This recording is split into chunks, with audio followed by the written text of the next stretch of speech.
carabina Puma, calibre 38.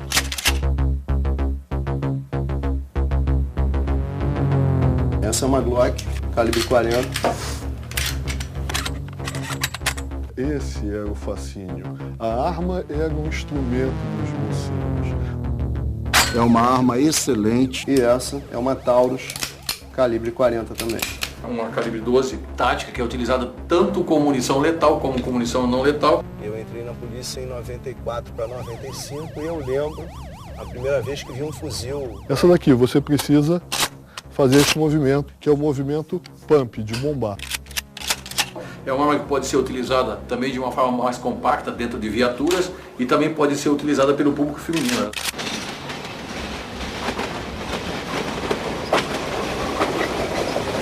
Ele só era alegre, e o negócio dele só era jogar futebol, o sonho dele era jogar bola. A mentalidade institucional com relação à arma de fogo, ela é amadorística. Nunca tive uma queixa dele.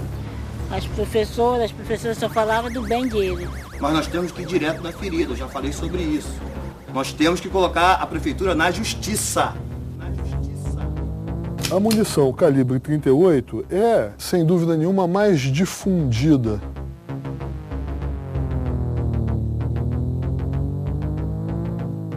Essas não são balas que a gente distribua no saquinho de Cosme e Damião.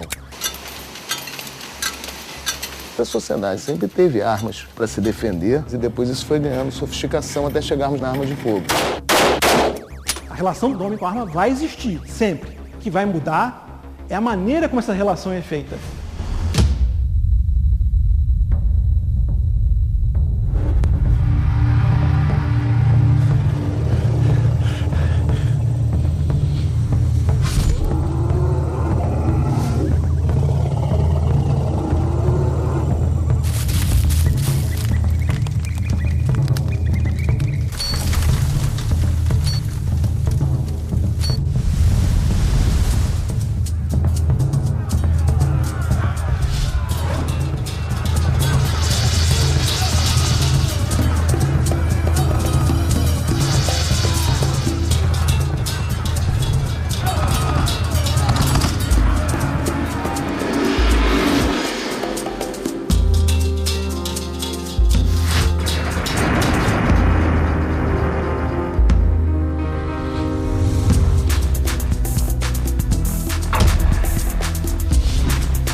Meu pai era militar do Corpo de Fuzileiros Navais, trabalhava em função de segurança, trabalhava armado, portava armas. Ele portava aquela arma para a defesa dele, para a nossa defesa e para desempenhar as suas funções de serviço, que eram funções que tinham a ver com proteger as pessoas, defesa da pátria. Então isso para mim sempre foi uma coisa eminentemente normal. Quando eu pensava em meu pai, meu tio, eu pensava sempre nos mocinhos. E esse era o fascínio. A arma era um instrumento dos mocinhos. Era um instrumento de salvaguarda das pessoas boas contra o mal.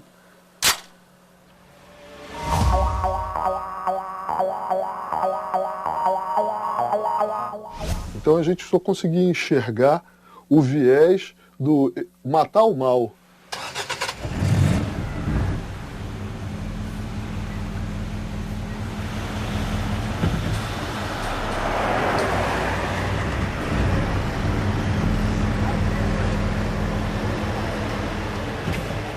Eu sou policial há quase 17 anos e eu não saio de casa desarmado, porque eu tenho um compromisso com a sociedade. Acredito firmemente num compromisso materializado num juramento que todo policial faz quando ingressa na profissão e, evidentemente, que a arma de fogo é, sim, um dos nossos instrumentos de trabalho.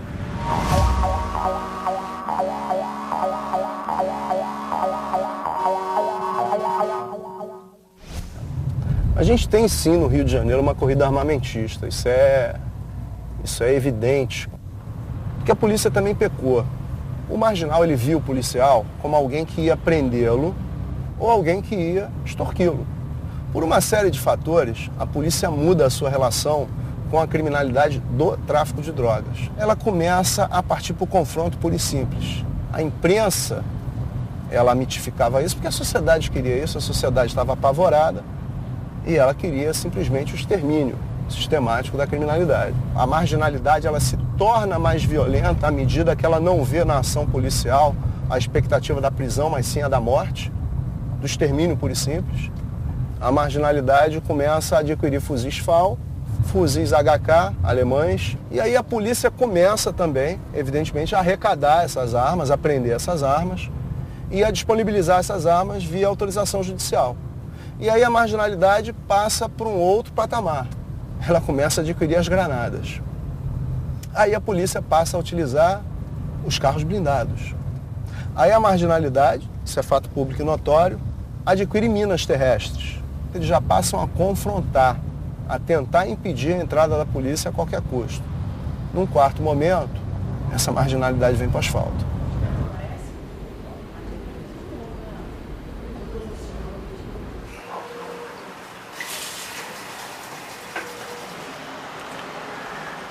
A minha relação com as armas começou como uma relação de amor. E fui instrutor de tiro no Exército. Então eu tinha 3 armas. A minha formação, digamos assim, era muito pró-uso de arma pelos homens honestos, digamos assim.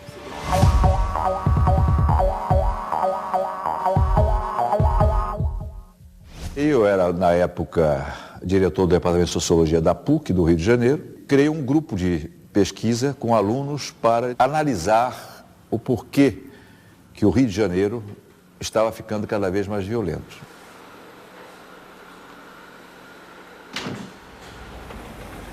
Circulando para a estação Realengo, trem direto com destino à Central do Brasil, embarque plataforma 2, linha C.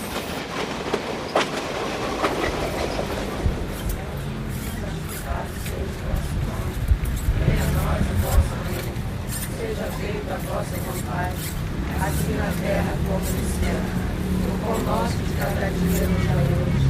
Perdoai as nossas ofensas. Infelizmente só comecei a conhecer essa mãe e depois aconteceu tudo isso que eu comecei a conhecer, porque eu ia para a escola no dia de assinar o boletim do meu filho. A mãe estava tudo ali, mas só que a gente não tinha assim muito amizade, que ninguém conhecia, né?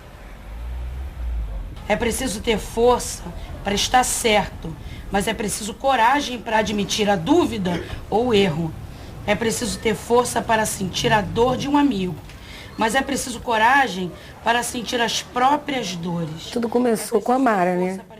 A Mara, ela foi no colégio, pega o telefone de todas as mães e começa a fazer contato. Na primeira semana, logo assim, 2 dias depois, começamos a nos reunir quase todos os dias. E a gente foi percebendo que uma estava servindo de moletinha para outra. É preciso ter força para fazer tudo sozinho, mas é preciso coragem para pedir ajuda.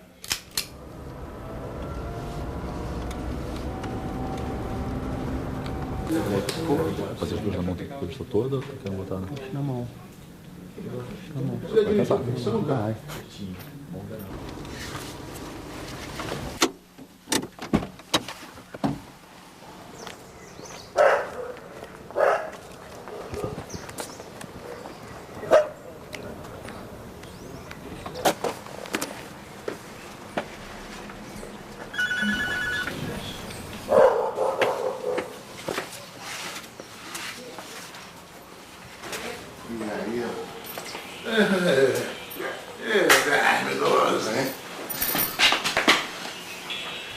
Tá armado aí? Eu só não tô porque tu me pede.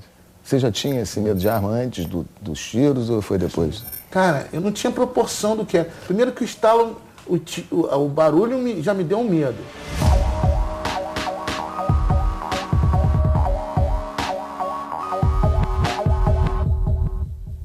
Vamos tentar imaginar a questão da arma de uma forma mais genérica, né? Não arma de fogo. A arma de fogo já é um processo tecnológico de desenvolvimento das armas.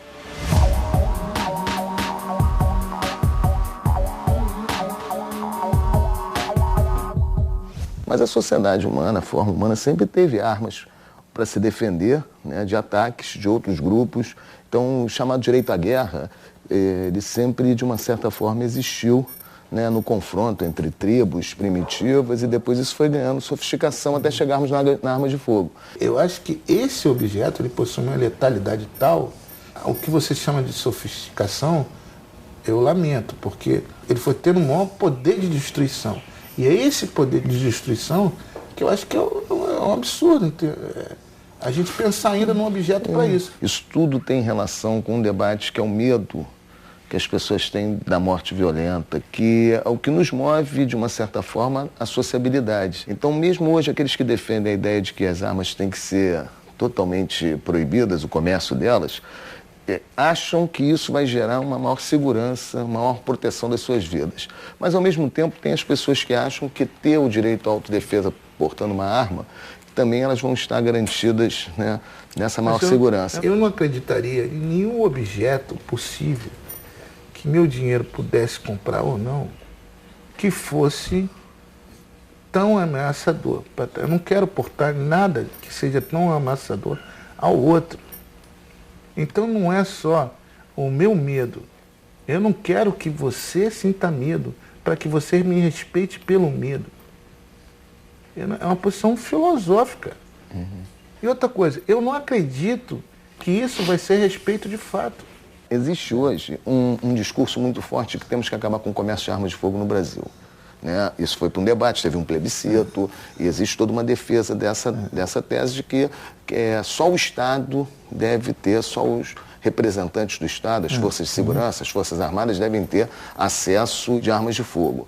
Pô, mas ninguém fala no meio desse debate a quantidade de mortes, por exemplo, na cidade do Rio de Janeiro provocada pela polícia. Essa coisa de que só o Estado tendo o direito de possuir arma, a gente poderia estar diante de um Estado totalitário por causa disso, eu acho que isso não tem base factual. A Primavera Árabe derrubou ditadores pelo movimento de direito das pessoas na rua. A gente não precisa ter, principalmente as armas de uso pessoal, que são as que mais matam no Brasil, pelo menos, elas não podem ser vistas como um direito nem sequer de peitar um Estado totalitário. Porque tem outras ferramentas democráticas antes de ser usado nisso. A gente não pode pensar nisso. O importante é o seguinte, é pensar que objeto é esse e por que usamos e como usamos. Nós começamos a nos dar conta de alguns aspectos que hoje são comuns, mas na época não era. Começamos a comparar o Rio com outras cidades, com outros países, e constatamos o número enorme, crescente, de homicídios por arma de fogo. Porque o conhecimento vem de comparação. E por comparação nós começamos a estudar o tema violência urbana, que é um tema muito contemporâneo. Não tem mais do que 20 anos ou menos. E havia muito pouca coisa feita, muito pouca teorização, poucas pesquisas, porque era um tema novo.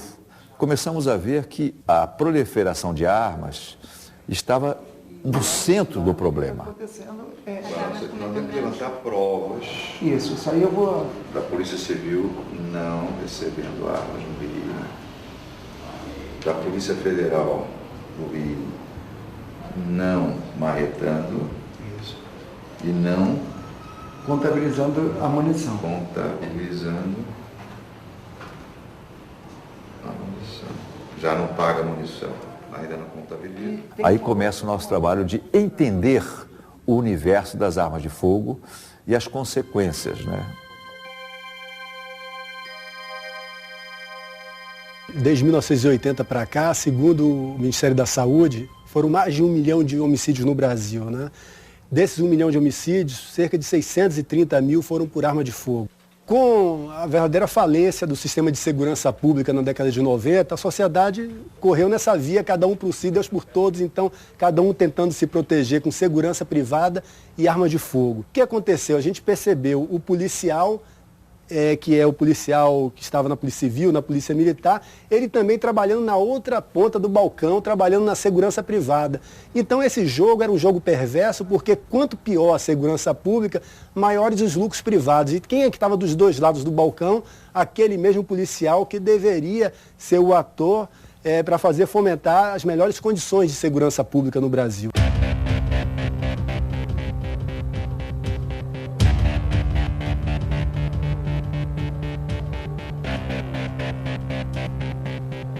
No Rio de Janeiro, você tem 3 vezes mais agentes com armados na segurança privada do que na segurança pública, do que na PM e na Polícia Civil juntas. Quem controla o armamento, quem controla a segurança privada? Teoricamente, a Polícia Federal. Mas a Polícia Federal só controla as empresas de segurança legais. E as clandestinas? A Polícia Federal diz que não é com ela. Mais segurança privada são mais armas de fogo à disposição. Armas de fogo que eventualmente são extraviadas. Então nós temos um nível exorbitante de difusão de armas de fogo na nossa sociedade e que, ao meu ver, é o grande fator que explica essa taxa de homicídios absurdamente alta no Brasil. Circulam no Brasil cerca de 16 milhões de armas, o que é muita arma. Pior, 90% dessas armas nós constatamos que não estão nas mãos do Estado, das Forças Armadas, das polícias, mas estão nas mãos da sociedade. O Brasil é um dos países mais armados do mundo.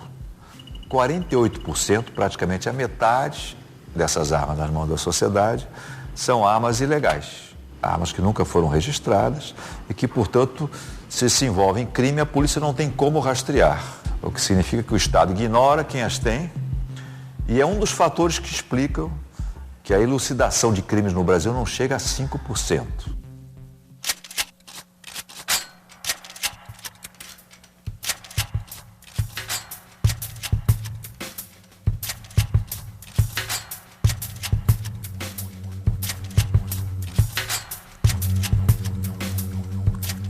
A DeFi tem hoje aproximadamente 150 mil armas apreendidas, aguardando decisão aí para a gente destruir. E é para cá que todas as armas apreendidas da Polícia Civil vêm depois de periciadas. Depois disso, autorizada judicialmente, a DeFi remete ao Exército para destruição. Aqui são as armas apreendidas realmente com criminosos. Algumas armas elas têm a numeração dela raspada, a numeração de série raspada. Essa aqui vocês podem ver, ó, não tem onde haveria a numeração, foi suprimido por alguma ação mecânica, provavelmente. Só tem a marca. O número de série é essencial. Se não houver número de série, a gente já interrompe o rastreamento, já não consegue ter resultado. A gente observa no trabalho a partir dessas apreensões e dos rastreamentos das armas apreendidas, é que as armas que normalmente entram no território nacional por contrabando, que vem do exterior, vem de países vizinhos que fazem fronteira com o Brasil, elas abastecem mais o tráfico de drogas, os criminosos que atuam no tráfico de drogas. São armas maiores, fuzis, metralhadoras, enfim, armas de calibre mais pesado. O que a gente constatou é que as armas que mais circulam com criminosos e as que mais incomodam são pistolas e revólveres, de uso permitido. O fato de elas serem de uso permitido, você conclui que são pessoas, cidadãos comuns que compraram essas armas e depois ou foram furtados ou as armas foram extraviadas ou até foram transferidas de forma ilegal, clandestina e depois acabaram caindo na criminalidade.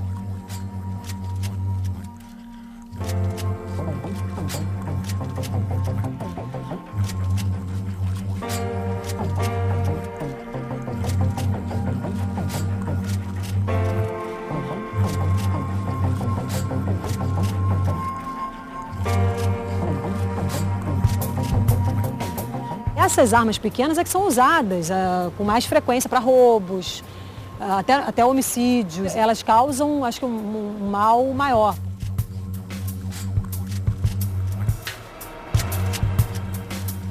Se for em termos absolutos e números, o Brasil é campeão mundial de morte por arma de fogo. Nós temos índices superiores aos países em conflito, como o Afeganistão, como o Iraque, com outros países que frequentam o noticiário internacional.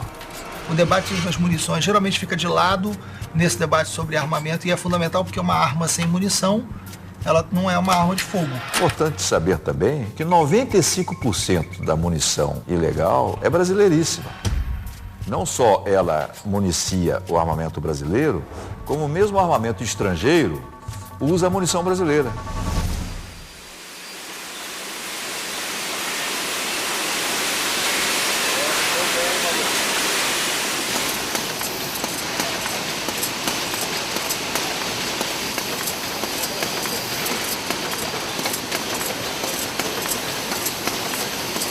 Nós temos o calibre 380, que é para uma pistola de uso civil.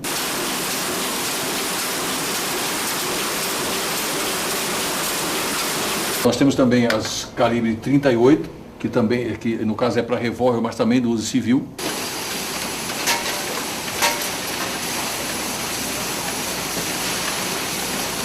Depois nós temos as munições de segurança pública, que são as munições, por exemplo, 9mm, a munição comum utilizada pela Polícia Federal. Temos também as 45. 45 é uma munição que o Exército utilizou durante muito tempo. As munições de calibre 5,56, que é para o famoso fuzil AR-15. As munições de calibre 7,62, por exemplo, um calibre 7,62 de fuzil. E as munições da metralhadora .50.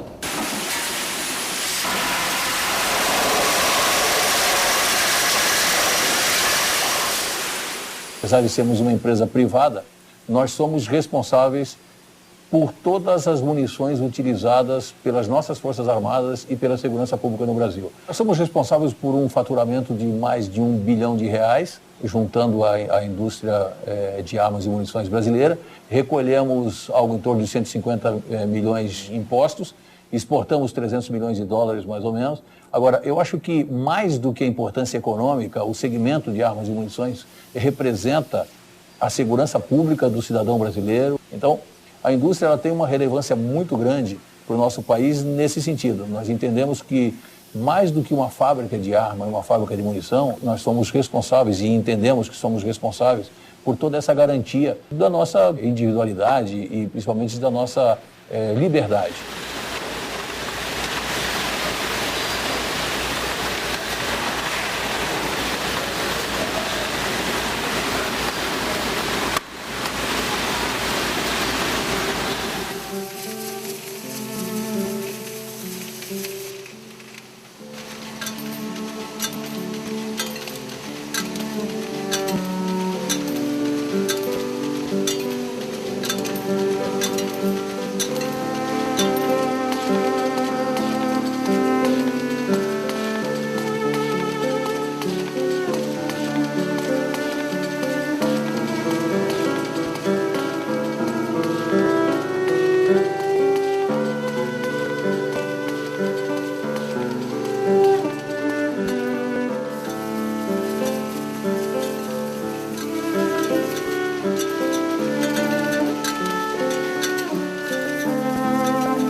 Tão importante quanto a gente fazer uma campanha de desarmamento é fazer uma campanha de legalização e de conscientização de que uma arma de fogo é um objeto que pode causar um acidente, um incidente, da mesma forma que um carro.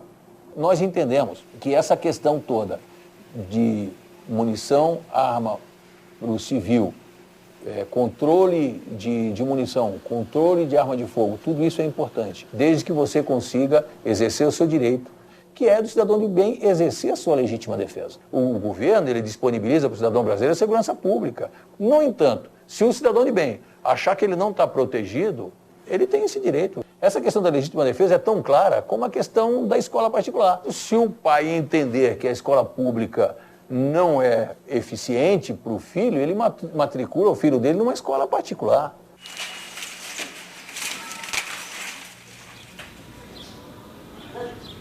O Igor sempre foi um aluno muito bom na escola, as professoras só falavam do bem dele. E o negócio dele só era jogar futebol, o sonho dele era jogar bola só. Aonde teve esse bola, pra ele estava tudo bem. Eu estava em casa, aí ele fez o café dele, fez o café do Dudu e sentou todos os dois na mesa. Aí ele falou assim pra mim: mãe, tchau. Aí eu falei: tchau, meu filho, toma cuidado do carro. Eu sempre tinha preocupação animal do carro.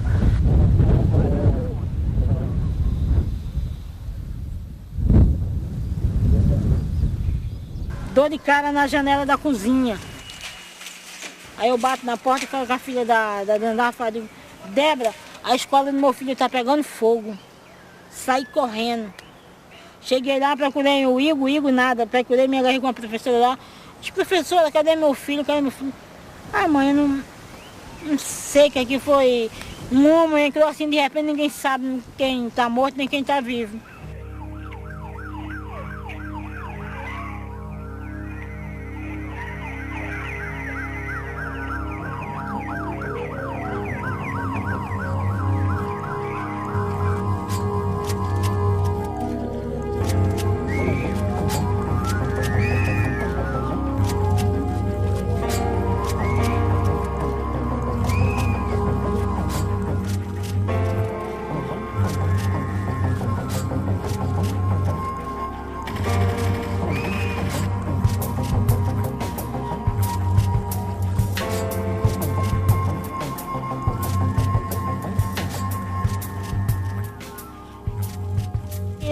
Ligava o celular dele, não respondia.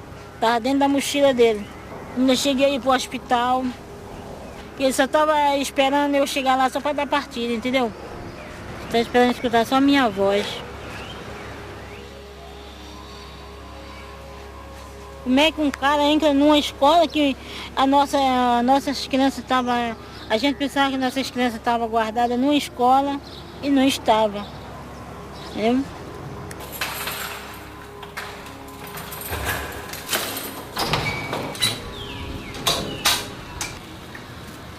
Você nunca imagina que vai mandar um filho para o colégio e que em troca você vai buscar um corpo de um filho. O mais triste é saber que a minha filha morreu por uma falta de responsabilidade de alguém que passa a arma para o outro, mas a pessoa não está nem aí. O importante é botar um dinheiro no bolso e vamos fazer o tráfico de arma, vai passando um a um e assim vai se indo famílias, vidas. Vai nossas crianças indo embora. Eu sinto muita saudade das crianças que partiram, né? Eu não acredito que aquelas crianças partiram. Só penso que eles estão vivos, né?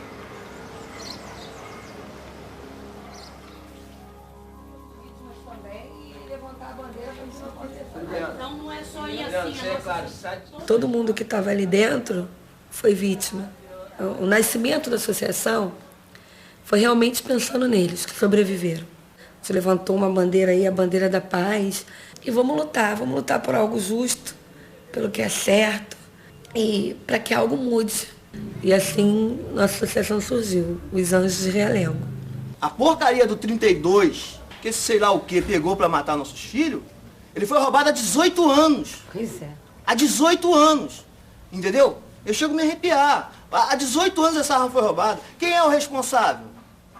Quem vendeu a arma? Quem perdeu a arma? Por que não foi feita uma diligência para achar essa arma? As armas se perdem e ninguém acha. Tá tudo certo, virou bang bang. Alguém vendeu a arma para esse cara, no qual ele faz o que fez com nossos filhos. Nada aconteceu. Então nós estamos com dor, estamos sofrendo. Mas acima da nossa dor tem que ter a justiça. Nós temos que lutar. Não adianta os governos tampar o sol com a peneira, nem empurrar sujeira para debaixo do tapete. Os governos têm que tomar providência e entrar também com a represália contra a venda de armas e munições, que é um comércio livre. Se você é abordado no meio da rua por um assaltante, se ele percebe que você está com uma arma, ele vai te matar. Então, a arma vai fazer com que você morra e não com que você se defenda. A arma serve pra quê? Pra matar. Pra se defender? Você não vive no faroeste? Se a gente não mudar as pessoas, o caráter do cidadão, começando dentro de casa, você não vai mudar o outro lá fora, não. É coisinha pequena, joga uma armazinha de brinquedo fora. Mas olha só, você aquela pode que pegar solta a bolinha, sabão você pode fora, pegar um grupo. entendeu? Nós fazemos aqui, na realidade, é política. Porque a gente estamos lutando para poder ter uma melhoria para os nossos filhos, para os nossos netos, para os nossos entes queridos. Porque os nossos filhos alguns foram atingidos, entendeu? Mas estamos todos juntos lutando pelo ideal. E o governo, eles estão governando para quem? É para a sociedade. O cara tá lá, quem paga ele sou eu, nós que pagamos. Nós que pagamos governantes, entendeu? Para quê? Para que eles ficam assistindo isso aí e fique tudo certo. Quem é que vai chegar para mim e vai falar: ó, senhor Raimundo, sua filha foi morta por essas duas armas, entendeu? Foi morta por essas duas armas. O responsável é esse. Lá no fundo, todo mundo que foi responsável.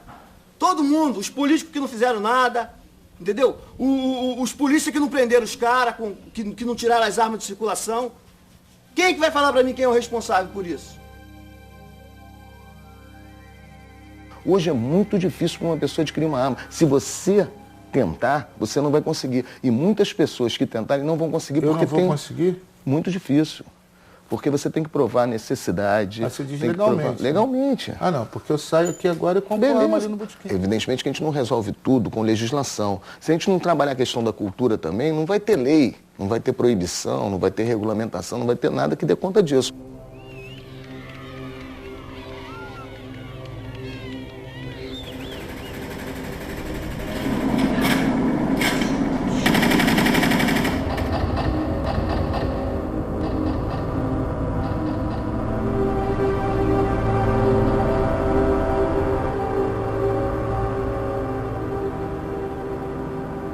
É porque talvez ela como objeto, ela é o objeto máximo do poder. Ela é um objeto maior do que o dinheiro. O que fazemos com o poder? O que pra gente é exercício de poder? Que palavra tão mágica é essa que está dentro das piores conclusões humanas? E esse objeto representa o mau uso que nós fazemos do poder que temos. Quando era delegado aqui na Tijuca, eu cansei de ver grupos que iam para a pista roubar carro com fuzil, com armamento pesado, armamento de guerra. Roubavam um carro, uma picape, iam para o baile funk, era até no Salgueiro na época, ficavam no baile com o carro, desciam com o carro e largavam o carro na pista. Ou seja, eles não queriam nem o valor econômico do veículo. Não. O que eles queriam era o valor simbólico. Então esse poder que a gente está falando das armas é o poder que dá acesso a determinados valores. E esses valores é que têm que ser questionados. Agora, a pergunta que eu acho que é a mais importante é a seguinte: é possível se mudar valores sem se mudar um sistema econômico, político, social? Essa sociedade capitalista, da forma que ela está, é uma sociedade violenta por si. Não adianta vir com um discurso pacifista, não adianta vir com um discurso... Porque uma sociedade apartadora, que ela é violenta no sentido social, e você sabe disso melhor do que qualquer um de nós, porque você já expressou isso diversas vezes na sua arte. Como que nós vamos querer paz nessa sociedade? Então vamos ter que mudar esse negócio. Se não mudar, não vai ter discurso de vamos ficar de branco na praia de Ipanema, vamos abraçar a lagoa, vamos dar beijinho na igreja. Mas é isso que tá. Mas quando você...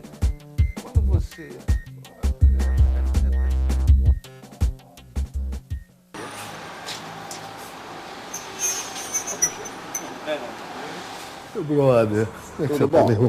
Bem? Vamos subir? Vamos.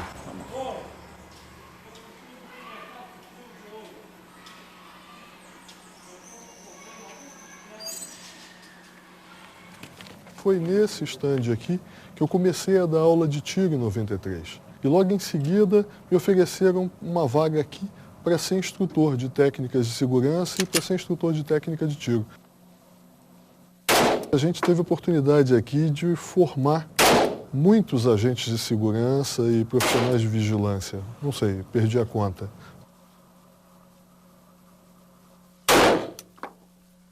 Aqui, quando você seccionar, você vai perceber que ele não teve expansão. O orifício de saída não é tão maior assim que o orifício de entrada. O sabão é uma coisa que tem uma textura mais mole.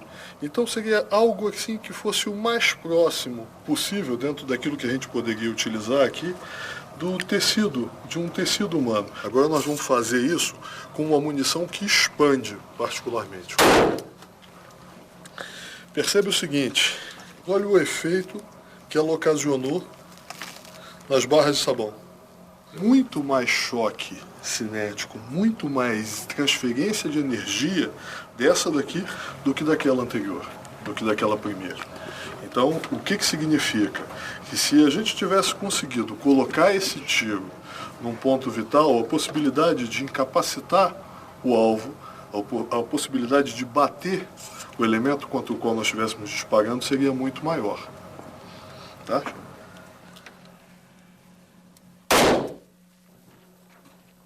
As armas são um instrumento muito válido do ponto de vista de instrumento de defesa. Só é necessário que as pessoas se familiarizem, se capacitem para utilizar esse instrumento de defesa. Desarmar as pessoas é sobejamente importante, mas esse desarmamento há de focar no criminoso e não no cidadão de bem.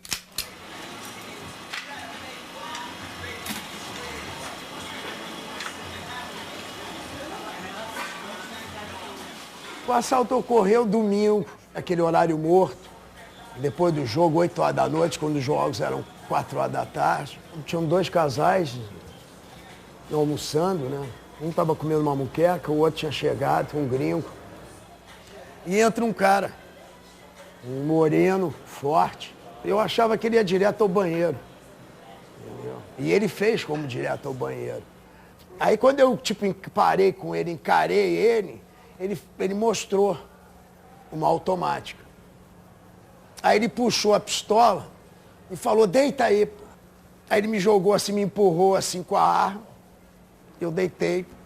Aí ele veio pra cá, o outro veio, chegou pra cá, eles com a arma. Aí renderam, pegaram as carteiras e tal. Por que não ter uma arma?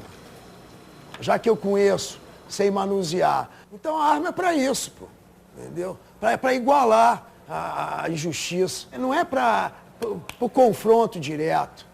A arma é mais para defesa, pô. Ou para o cara sentir. Mesmo que talvez seja um mito isso, sabendo que eu tenho uma arma, lógico que eu me sinto mais homem. É lógico, pô. Eu não tenho dúvida nenhuma, pô.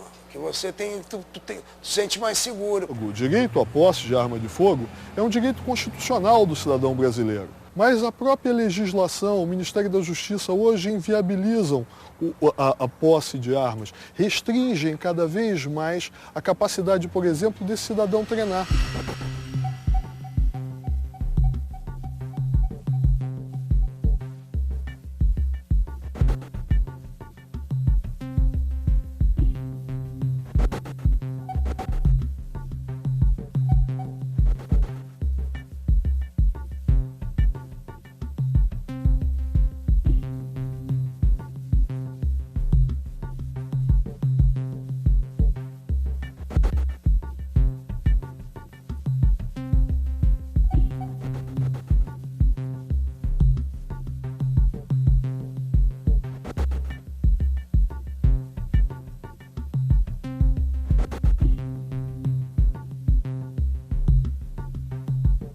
Realmente, o ideal seria que nós delegássemos ao Estado o poder de provir a segurança do cidadão e que isso fosse efetivamente exercido, mas isso não é o que ocorre. Eu não estou querendo difundir neurose, eu não estou querendo que as pessoas fiquem mais malucas. A minha ideia é tão somente dar às pessoas ferramentas para que elas possam se tornar alvos menos fáceis. Então, eu me vejo muito mais seguro com as minhas armas. Para a legítima defesa ser caracterizada, você tem que empregar uma força proporcional àquele ataque que o criminoso está fazendo contra você.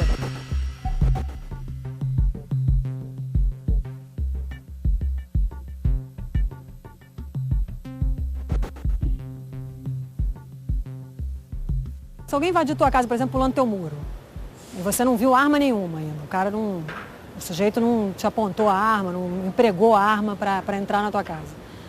Aí você pega a tua arma de fogo dentro da casa e atira nele, mas se você depois constatar que ele não estava nem armado, nem fez nenhum movimento na tua direção, que te ameaçasse, isso não vai ser bem uma legítima defesa, vai ser muitas vezes caracterizado como excesso e aí a pessoa vai responder por homicídio mesmo.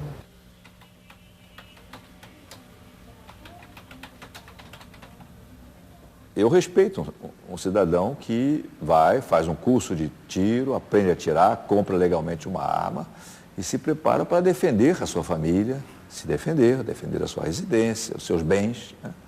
Mas ele está equivocado, porque ele está com a fantasia do que é um assalto, que lhe é passado pela ideologia dos filmes de televisão. Você vai fazer o quê diante de uma arma apontada para você? Você vai fazer como o Rambo, como esses heróis de fancaria de televisão, né, que puxam a arma e atiram?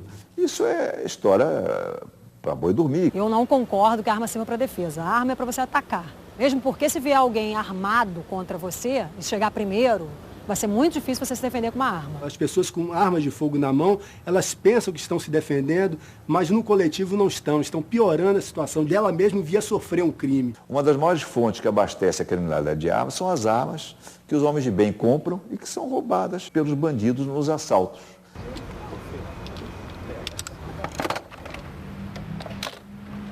E a tragédia da segurança pública, a tragédia dos crimes no Brasil, começa exatamente pela ausência de dados. Qualquer política pública minimamente decente para ser feita, em primeiro lugar, você tem que ter um diagnóstico, tem que ter um termômetro para você avaliar o grau de profundidade do problema e avaliar quais são as possíveis medidas para você tentar mitigar esses problemas. E no Brasil, como é que isso é feito?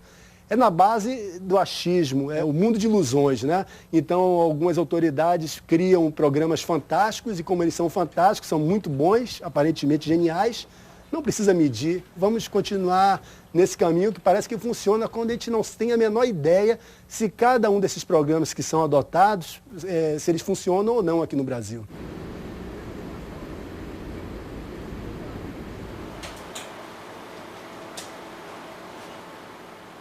Infelizmente, a gente tem aí nas polícias uma mentalidade que é muito nociva para a polícia, a instituição polícia, para os policiais e principalmente para a sociedade, que é a seguinte: existe uma guerra do bem contra o mal, eu, policial, sou um soldado do bem lutando contra o mal. Então tudo se justifica porque é uma guerra. É uma guerra entre polícia e criminoso? Então eu fui ali na padaria tomar um café, acontece um assalto, se é uma guerra eu saco a minha arma e quem for melhor, mata. Não é isso? E você que está comprando pão? Que guerra é essa? Hoje, metade dos policiais do Rio de Janeiro não tem condições técnicas e, quiçá, psicológicas de utilizar uma arma de fogo. Essa é a nossa realidade. Nós tivemos um chefe de executivo que disse: a minha polícia vai partir para cima. Cara, você está falando com um garoto de 22 anos, portando um fuzil 762, numa favela, que ele está lutando uma guerra. Um garoto que acredita que é guerra do bem contra o mal. Qual é o resultado que você vai ter? Nas sociedades modernas, a violência é cada vez mais reduzida. E mesmo nas polícias modernas, cada vez se usa menos arma de fogo. A grande tendência é o uso de armas de baixa letalidade, porque a violência está muito ligada à intolerância. E não há nada mais incompatível com democracia do que intolerância. A democracia é a sociedade em que as opiniões, as diferenças são todas elas aceitas, né, até como um bem. Né? Não queremos uma sociedade uniforme, pasteurizada, mas sim uma sociedade viva. Nós temos em curso aqui no Rio de Janeiro, no Brasil, um processo de genocídio, claramente colocado. Agora, a violência não é igual para todo mundo, não atinge todos os territórios e todas as pessoas. Né? As violações de direitos humanos no Rio tem CEP, né? E tem CPF também, é sofisticado. Tem territórios onde essa violência é declarada e a gente está perdendo vidas. Se você olhar para a juventude, principalmente pobre, negra, moradora de periferia, de favela, de baixa escolaridade, o que está em curso é um processo de genocídio. É a eliminação de uma geração inteira. Né? Isso é muito grave. E essa eliminação tem uma relação direta com a arma de fogo.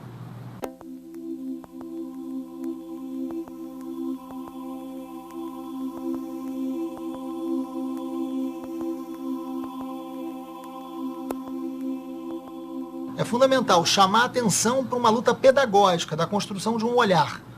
Isso é decisivo numa cultura de direitos humanos. O olhar, nesse sentido, significa muito mais do que simplesmente o olhar físico. Né? Significa esse acolhimento humano e social. Então, eu, menino, recebo essa arma de alguém e a aponto a uma pessoa na esquina. Eu que sou zero, né? Eu que não existo, eu invisível. A arma que está apontada carrega consigo uma mão estendida, que busca um contato. Esse é um grito de socorro, é um pedido, é um clamor que é lançado, não lá do alto da arrogância desse monstro criminoso, mas do fundo da impotência e do desespero. Esse jogo que está sendo jogado não está sendo compreendido. E aí a arma de fogo funciona como? Como esse sinal, essa moeda de acesso à visibilidade, de emergência do ser humano ou de sua negação. Nós estamos diante, então, mais do que de um fetiche, uma mercadoria qualquer, de uma linguagem que tem de ser compreendida com mais sutileza se nós queremos evitar a reprodução da espiral de violência. A educação violenta cria escravos, não cria homens livres. O uso da violência forma covardes, né, e homens violentos, incompatível com o modelo de democracia que já existe em vários países do mundo e que nós queremos construir no Brasil.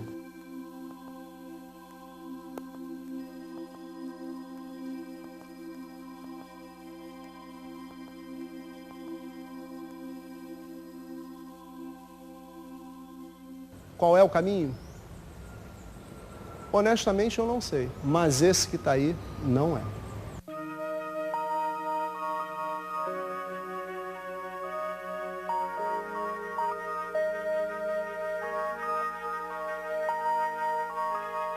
Questionar a arma de fogo tá no mesmo vento que sopra quando você questiona a corrupção ou quando você questiona o Wall Street. Questionar o que nós estamos fazendo com o rumo da humanidade, o que nós estamos fazendo com o abuso de poder. Quando você está numa guerra, aí realmente é que você perdeu todos os possíveis argumentos sociais. E aí, já que perdeu tudo, você vai querer ponderar arma de fogo? Perdeu-se tudo mesmo. Perdeu-se a possibilidade de diálogo. Eu não acredito que você chegue à pacificação por uso de arma. Você vai botar o problema mais distante, vai maquiar, mas pode ser uma posição até ingênua. Mas eu acho que eu tenho... Eu também não acredito. Tem que... De que as armas vão resolver o problema, que se chegue à paz através de armas, né? A arma não resolve o problema. Você acredita que se chega à paz no momento? Não sei. Eu tenho uma dúvida, sabe por quê? Porque a violência que destrói, a violência que muda as relações de poder, e que isso a gente sempre viu que toda grande mudança nas relações de poder na sociedade vem através de movimentos violentos, essa violência, depois que se estabelece, ela se permanece como uma violência conservadora. Por isso que eu acho que, mais uma vez, você pensar em cultura de paz é uma atitude moderna. Porque ele deixa esse conservadorismo em xeque-mate. Mas que paz? Paz sem voz? Não, o caminho. A paz como a liberdade, para mim, não é um lugar para chegar. É o caminho. São as escolhas que você faz até esse lugar. Não é um lugar... Eu não vou ganhar os louros da paz completa. Eu não acredito no nirvana, nesse mundo, pelo menos. Como eu não acredito na minha total liberdade. Estar em paz é você estar no caminho dela. É o que você faz para chegar a ela. Você sentir as suas escolhas para aquilo. Então eu não quero ter essa escolha dessa ferramenta, desse objeto. Eu não quero nem ponderar isso. Eu não quero ponderar que isso possa me garantir. Não quero. Mas como efetivar isso? Como efetivar, de repente, numa sociedade como a nossa? Já estamos aqui, agora isso é efetivo. O que nós estamos conversando aqui, a produção desse filme, você poder falar e ponderar sobre uma outra forma de conduzir as coisas, isso é paz de verdade. Isso se faz com acesso à informação, com educação e por exercício de dialética, de discussão. Porque, em vias de fato, hoje, as forças de repressão, que usam todos esses objetos chamados arma, são vistas como uma possibilidade de proteção. Eu acho que não.